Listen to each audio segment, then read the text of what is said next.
வணக்கம். அதாவது குரோசவா சொல்லுவார் ஒரு மோசமான திரைக்கதையை கொண்டு போயிட்டு நல்ல படத்தை எடுக்க முடியாதுன்னு சொல்லுவார். இதுக்கான திரைக்கதை தான் இதோட சவாலான விஷயமா இருந்தது. அதை செம்பூர் ஜெயராஜ், காமராஜ் அவர் தான் பண்ணார். அவர் ஒரு திராவிட இயக்க போராளி. இந்த படம் உருவான கதையை ரொம்ப சுருக்கமாக சொல்லுறாரு. ஏன்னா நேரம் ஆயிடுச்சு எல்லாம். ஆமாம். ஸோ அவர் முதல்ல கதையை எழுதினார். அதுக்கு முன்னாடி திருக்குறளே படமாக பண்ணுங்கன்னு ஒரு ஆள் வேண்டுகோள் வச்சார். ஒரு பெரிய பொறுப்பாக வச்சார். இது எப்படி 1330 எப்படி படமாக்க முடியும் அப்படின்ட்டு. அப்போ எங்களுக்கு முன்னுதாரணமாக இருந்து கலைஞருடைய குறளோவியம்.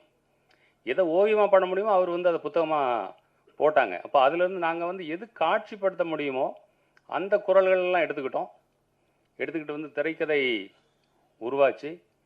அதுக்கப்புறம் இந்த படத்துக்கான பணம் பார்த்தீங்கன்னா அது அதன் போக்கில் வந்தது. இது என்ன, அதாவது இதில் எந்த சிரமமுமே எனக்கு இல்லை. வாழ்க்கையில் பல விஷயங்கள் அதன் போக்கில் தான் அது நிகழும். நான் அப்படி தான். நான் ஒரு இறை நம்பிக்கை உள்ளவனும் அந்த மாதிரி கூட கிடையாது. எல்லாமே சரியாகவே அமைஞ்சது.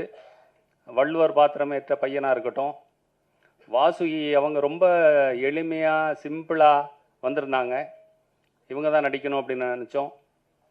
அப்புறம் படம் செட்டு போட்டோம். ராத்திரி ஃபுல்லாக மழை. செட்டுக்குள்ளே 2 இன்ச்சு தண்ணி நிற்கிது முதல் நாள் ஷூட்டிங்கில். எல்லாரும் கலங்கிட்டாங்க. ஆர்ட் டைரக்டர் என்ன சார் என்ன பண்ணுறது அப்படின்னாரு. நான் சொன்னேன், விவசாயி நட்டுட்டு வருவான், மழை பெஞ்சு எல்லாம் மூழ்கி போயிடும். நம்ம சினிமா எடுக்கிறோம், தண்ணியை வெளியே தள்ளிட்டு படம் ஷூட் பண்ணுவோன்னு சொல்லிட்டு ஷூட் பண்ணோம். அதெல்லாம் எங்களுக்கு இந்த அம்மா சொன்னாங்களே, இடும்பைக்கு இடும்பை, அந்த குரல் தான் ஞாபகத்துக்கு வந்தது. ஸோ அந்த மாதிரி படம் முடிஞ்சது. அப்புறம் இளையராஜா கிட்ட போனோம். அவர் படத்தை பார்த்துட்டு அவருக்கு ரொம்ப பிடிச்சிருந்தது.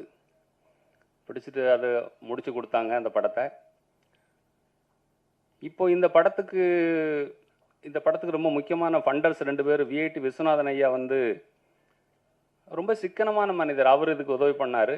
மதுரை டிபி ராஜேந்திரன் உதவி பண்ணாங்க.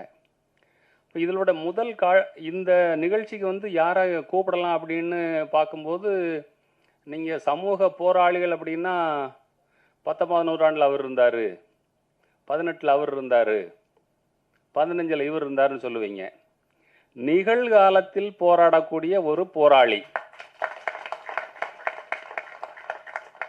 மனித உரிமைகளுக்காக போராடக்கூடிய ஒரு போராளி. ஜெயமோகன் எழுதியிருந்தார். தருமபுரி மாவட்டத்தில் எவனா ஒரு அழுக்கு வேஸ்ட் கட்டி போனால் ராத்திரி போலீஸ் ஸ்டேஷனில் கொண்டு வச்சுருவாங்க.